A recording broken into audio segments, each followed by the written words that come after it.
Right. So I'd like to talk to you about a little bit of a controversial topic in terms of Second Life, but also in terms of social media. As you know, last speaker talked about blogs. I will certainly discuss that, but also get into wikis and all these other technologies that are popping up. And the question is it a networking goldmine or is it a time sink? And people will have different opinions, and that's going to depend on their experience.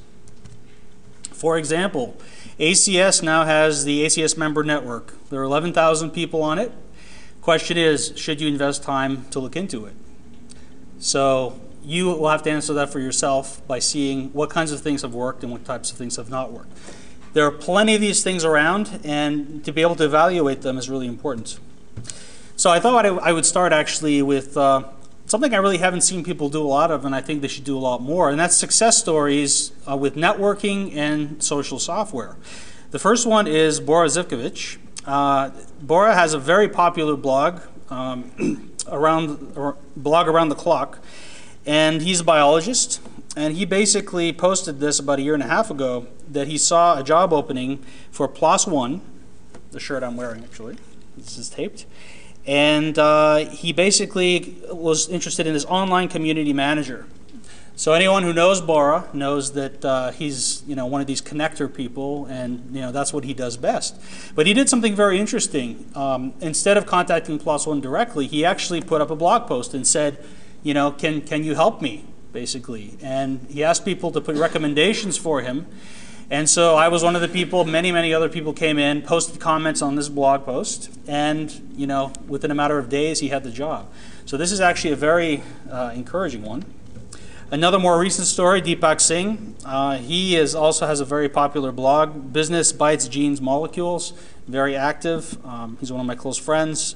And he basically just got a job with Amazon Web Services recently, a little bit different than his life sciences background that he was involved in. And that's sort of what's interesting now, is that these job offers are coming from places that you wouldn't expect. Another example, Beth Ritter-Guth. She's actually the professor at Lehigh Carbon Community College who got me started with Second Life by showing me what she does in her classroom. Beth actually now is just in the process of moving to the Hotchkiss School in Connecticut. And she's going from an English teacher, now she's actually handling their educational technology needs of that school. So something that's really custom made for her. So these are really some exciting outcomes, and if you do get involved with networking on social media, this kind of outcome is what you'd be looking for. As for myself, just to talk a little bit about how I use these software packages, I am a synthetic organic chemist, and I make anti-malarial compounds. I have a collaborator at Indiana University, Rajarshi Guha, and I have another, Phil Rosenthal at UCSF. Rajarshi does docking for me.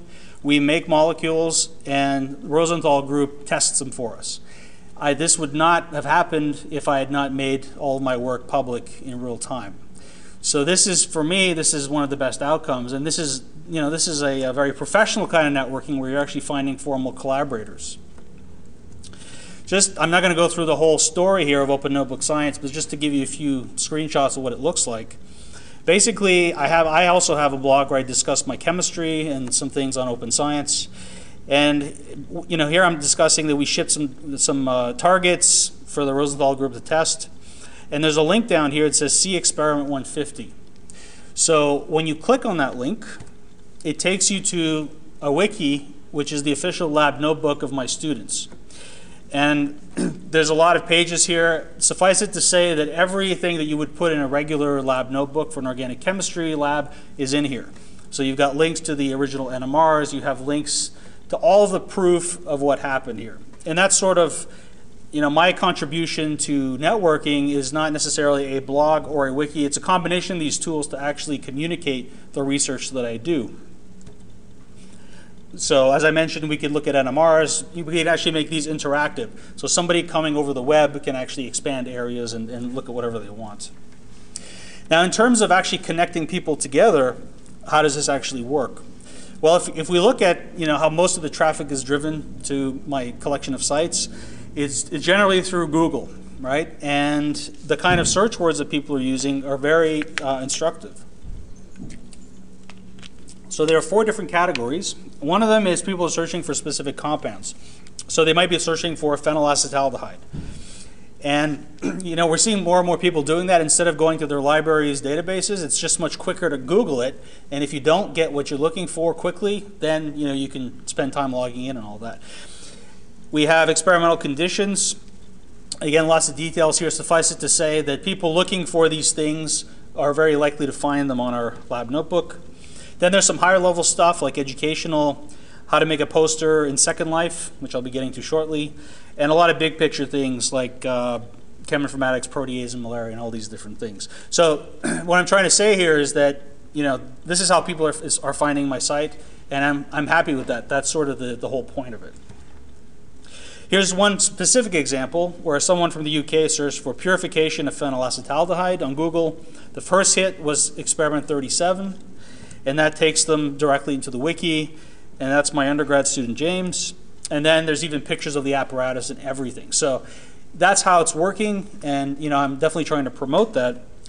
And this is sort of there's not a guarantee that my student's going to benefit from this directly, but it definitely increases the probability. I mean, he's exposing himself, and he's showing the kinds of things that he's able to do.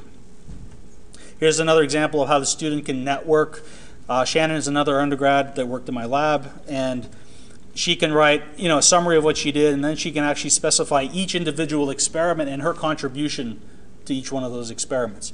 And I think that's, as we go forward to figuring out what makes sense to hire people, I think if they can give you a portfolio of every single reaction they've done, every single discussion sentence that they wrote for their experiment, you can really get a good appreciation as to what their strengths are, much more than what we do now. Also make pretty extensive use of YouTube, so we can videotape our experiments, and that's a very, very nice tool. An interesting thing I just thought I'd mention here, I also record my lectures and solutions to my problems. And my most popular little video was the NMR of an ester, where I actually look at diastereotopic protons.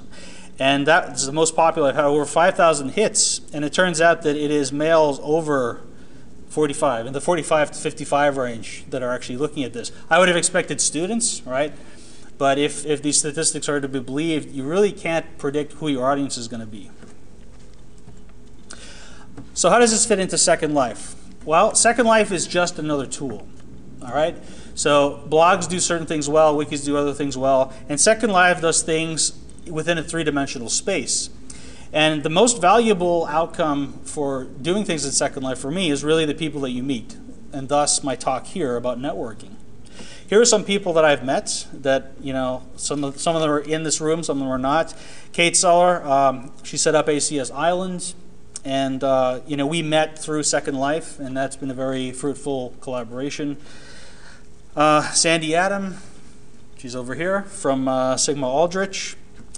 Andrew Lang is also here, and very long collaboration with Andy. In fact, today's the first day that I met him in person, and we've been, working together for probably 18 months now. And if you ever see this guy, that's me on Second Life. All right, so a couple of things about what kinds of things can you do on Second Life, and how does that promote networking? So, if you haven't seen it before, Second Life is just this virtual 3D world, and you are an avatar. So you view the world like this. As you move around, this little guy walks around, and you meet people, you can talk to them, you can interact with them. But you can also put content. And this particular content is a quiz object that I use to teach organic chemistry. When students come here and they click on this obelisk, 4 images pop up, and 3 of them are incorrect somehow. So this looks like it's Newman projections, and let's see, we've got some molecular structures, Lewis structures. And basically, they would have to click on the one that's correct. And so I use these as races. Students come all at the same time. They start the quiz. If they get any question wrong, they have to start over. And the first student to make it to the end wins a molecular model kit. So it's a way of having them engage, whether they're physically in the class, whether they're in their dorms, whatever, they can participate. Another thing that I use for Second Life is these 3D molecules. So Andy, if you're curious about that, you can talk to him some more. He's written these wonderful resers that basically you can tell them the INCHI or the SMILES code of your molecule. It will go out behind the scenes and will hit some web services to figure out the connection of your molecule, and then it will actually do a minimization. And when it comes back, it will construct in the front of your eyes these molecules that are actually realistically shaped because they've been minimized. So that's something that I can have my students do without requiring them to do any scripting or anything like that. Here's another example with a camphor molecule. And you can do all kinds of fun things. Once you have the molecules, yeah, you can actually wear them and fly around. So here's a buckyball, and here's my student who's actually flying on the camphor molecule around Nature Island. And that's actually to be encouraged as well. I mean, it's great that they learn the material, but I think if they can have some fun as well, that encourages them to hang around. Some other things that we can do. I don't have time to go do a demonstration here, but if you're curious, you can certainly ask me about it. You can talk to molecules. This is an amine and an aldehyde, and when you talk to them, they actually form an imine in 3 steps. All the intermediates are optimized, so it's realistic what they look like. We can now also talk to NMR spectra, and we can actually tell it to zoom in, and it will zoom into any section of the NMR. I use the JCamp format, which is a free open format that I can also use on my website. Again, repurposing, we can use it in Second Life. We can do things like docking, where here you can actually see the hydrogen bonds that are formed between one of our anti-malarial compounds and the receptor of one of the malarial enzymes. You can have offices. This is on Drexel Island, where you can meet students. You can put information about your lab. These are the undergrads. These are the pictures of my chemicals. You can fly around. You can meet people. Another thing that works very well in terms of networking are posters and conferences. I've attended many and I've run many, and they work very, very well. Here's an example of a connection that I made. Bronwen is from Northern Europe, and she basically studies Crohn's disease and had recently come back from a conference where she presented this work. And I had presented some things here about open science, and I had put this little bell here, which enables you to summon someone. And so she rang my bell. I came over, and she asked me, what's this poster thing that's going on? And I explained it to her, and then we were able to put up a presentation. And now this presentation is sitting on Nature Island, and anyone who clicks through it and is interested by Crohn's disease can then click on this bell and summon her, so she can come and meet them and talk to them. So this does work, actually. You can also have pretty extensive conferences. After the SciFu session last year, I set up this area SciFu Lives on Nature Island, where we had many sessions on open science, on genomics, personal genomics, all these kinds of things.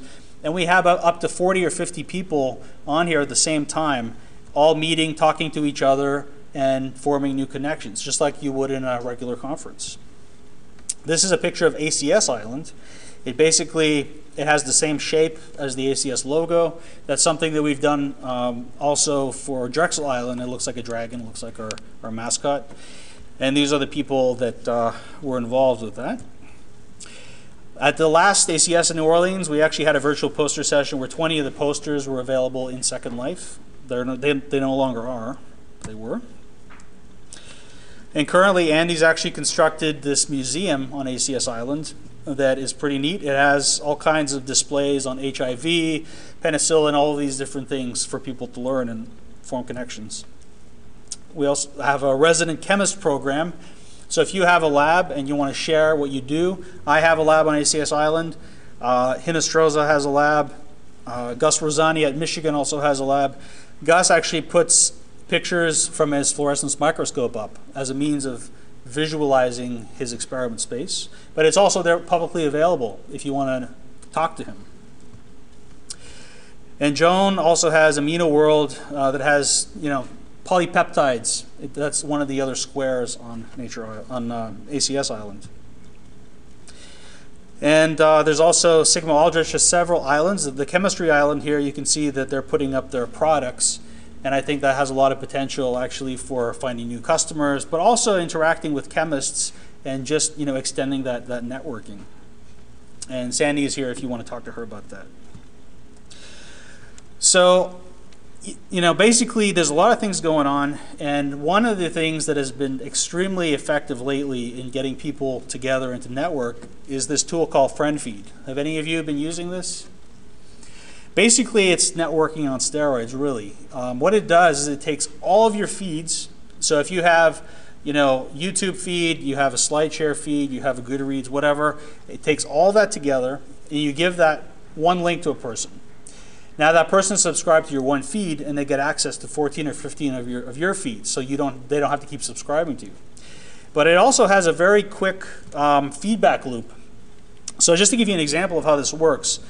So yesterday, right around midnight, this is basically Pavel asking, what do you think about writing a publication about Science 2.0? All right.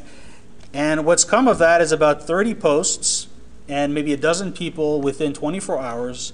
And it's all about planning. So Cameron Nayland is one of the people that I've collaborated with. And so we're trying to figure out who's going to do what in this paper, where should we send it to. So we're talking about sending it to Nature Proceedings. But I mean, it's kind of amazing that these 30 posts happen within the space of 24 hours. So these are people that are actually communicating, not just to meet each other, but to actually do work, to actually figure out how to get things done. And these things are constantly going to come up, right? And the question is, how much time should you spend doing this versus the rest of your things? Well, you need to remember that Second Life is just a communication vehicle, and it happens to have a critical number of users. So Second Life is useful because it is a place where you can put content, and it also happens to have on average 50,000 people online at the same time. So you have a pretty good chance of meeting people that could be important to you. The idea is also to focus on the content, not on the platform. It's not really because it's Second Life, it's not because it's Blogger. It's because the tool enables you to communicate. And if it doesn't enable you to communicate, it's not the right tool for you. And you need to focus on engaging the community.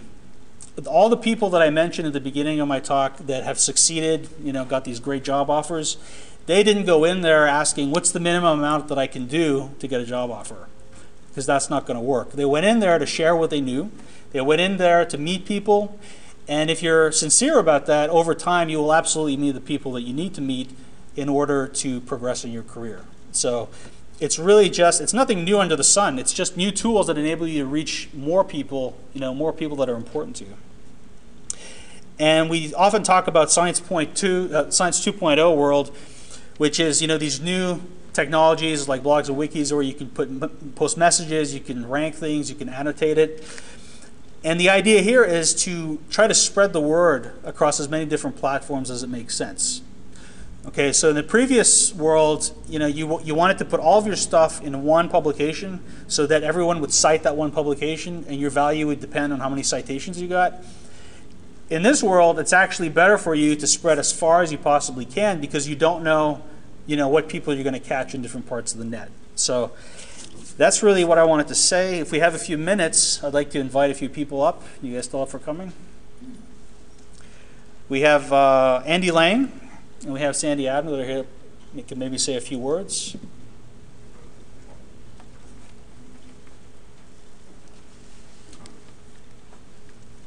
I'm Andy Lang. I teach mathematics at Oral Roberts, and I've originally got interested in Second Life as a platform for distance education.